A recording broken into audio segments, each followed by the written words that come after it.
হুজুর ছেলেরা তো আমরা কবরে যাই, জিয়ারত করি, আমার মা বোনেরাও তো যাইতে চাই, কেন তাদেরকে যাইতে দেওয়া হয় না? আছে না? আমার মা বোনেরা যদি কেউ কবরস্থানে যাইতে চায়, বুঝেন কথা, কেউ যদি কবরস্থানে যাইতে চায়, রাসূল আকরাম সাল্লাল্লাহু আলাইহি ওয়াসাল্লামের হাদিস তাকে খেয়াল করতে হবে। নবীজি সাল্লাল্লাহু আলাইহি ওয়াসাল্লাম কি বলছেন দেখেন, আন্না রাসূলুল্লাহ সাল্লাল্লাহু আলাইহি ওয়াসাল্লাম লানা যাওয়ারাতিল কুবুর, যে সমস্ত নারী কবর জিয়ারত করে তাদেরকে আল্লাহর হাবিব সাল্লাল্লাহু আলাইহি ওয়াসাল্লাম অভিসম্পদ করেছেন। সুনানে ইবনে মাজাহ, মুসনাদে আহমদ এবং মিশকাতের মধ্যে বিষয়টি উল্লেখ রয়েছে। নাউজুবিল্লাহ বলেন। কেন নিষেধ করা হয়েছে? কারণ অনেকে অনেকভাবে বলে। একটা গুরুত্বপূর্ণ কারণ মুহাদ্দিসিনরা উল্লেখ করেছেন, খেয়াল করেন। মার মন, নারীদের মন সবসময় থাকে কোমলমতি, নরম। নারীরা খুব আবেগী হয়ে থাকে এবং ইমোশনাল হয়ে থাকে। পৃথিবীর যত বড় বড় যুদ্ধ হয়েছে, এই যুদ্ধগুলোতে দেখবেন নারীদের চাইতে পুরুষদের অংশগ্রহণ বেশি না কম? আপনি আপনার সন্তানকে ভালোবাসেন, আপনার বউ আপনার সন্তানকে ভালোবাসে, পার্সেন্টেজ যদি করেন আপনার বউয়ের চাইতে আপনার ভালোবাসা আপনার সন্তানের প্রতি অবশ্যই কম হবে। মানে আপনার মায়ের ভালোবাসা আপনার বাপের চাইতে আপনার প্রতি বেশি না কম? বেশি, অবশ্যই বেশি, স্বীকার করেন বা না করেন। বাপ সন্তান মারা গেলে অনেক সময় খাটিয়াই করে কাঁধে লাশ নিয়ে বাবা কবরস্থান পর্যন্ত যাইতে পারে। পৃথিবীর মানে অধিকাংশ মার জন্য এটা একটা দুষ্কর বিষয় যে সন্তানের লাশ কাঁধে করে নিয়ে মা কবরস্থান পর্যন্ত যাইতে পারবে, এটা মায়ের দ্বারা সম্ভব না। সন্তান যখন মারা যায় বাবারা হয়তো আড়ালে গিয়ে কাঁদে, বাবারা আড়ালে গিয়ে কাঁদে।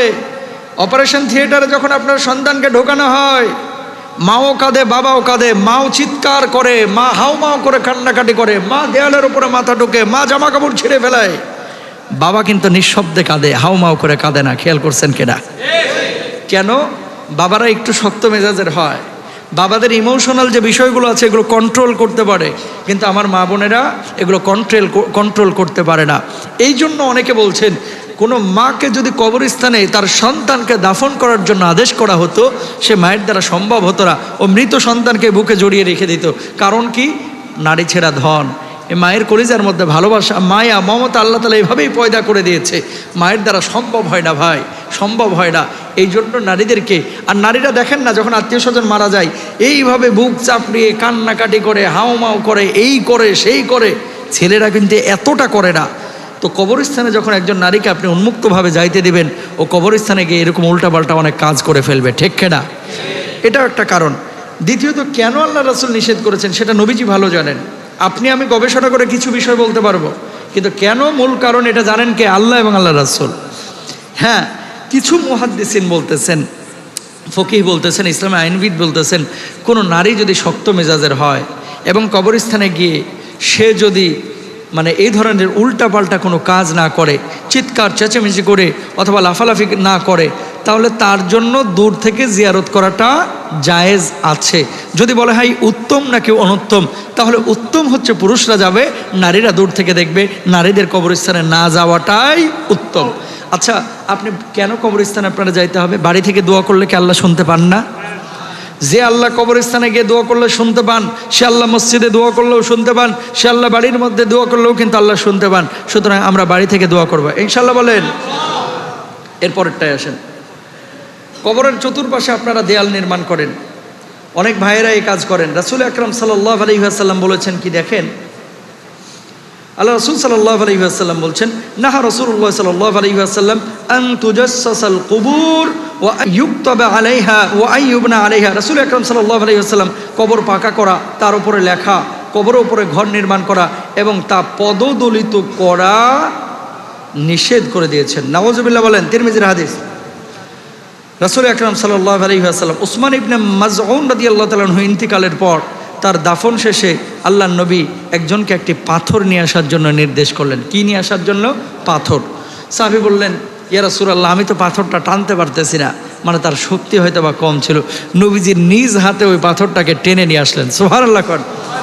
নিয়ে আসার পরে আল্লাহর নবী সাল্লাল্লাহু আলাইহি ওয়াসাল্লাম ওসমান ইবনে মাজউন রাদিয়াল্লাহু তাআলা আনহুর মাথার কাছে যেই কবরটা দাফন করা হয়েছিল, যেই কবরে তাকে দাফন করা হয়েছে, ওই কবরের মাথার কাছে পাথরটা রাখলেন এবং রাসূল আকরাম সাল্লাল্লাহু আলাইহি ওয়াসাল্লাম বলছেন, আতাআল্লামু বিহা কবরা আখি ওয়া আদফিনু ইলাইহি মান মাতা মিন আহলি।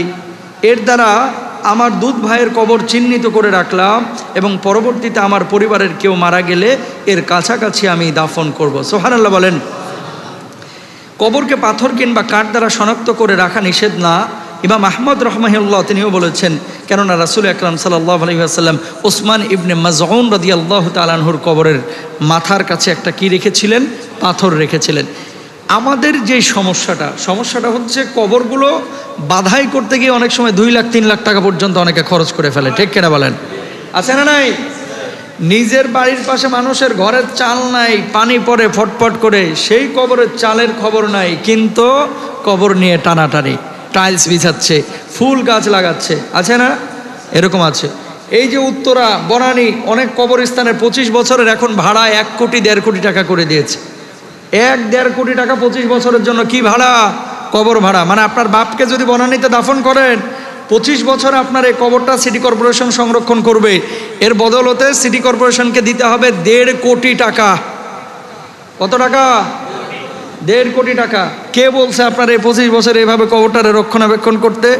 আর ওই বনানীতেই শুইতে হবে কে? ওখানে কি আল্লাহ জান্নাতের ঠিকাদারি দিছে কাউরে? কথা বলেন না কেন? এই 1.5 কোটি টাকা দিয়ে হয়তো বা 100 মানুষের গ্রামগঞ্জে ঘর বাড়ি তৈরি করা যাইতো, ঠিক কিনা?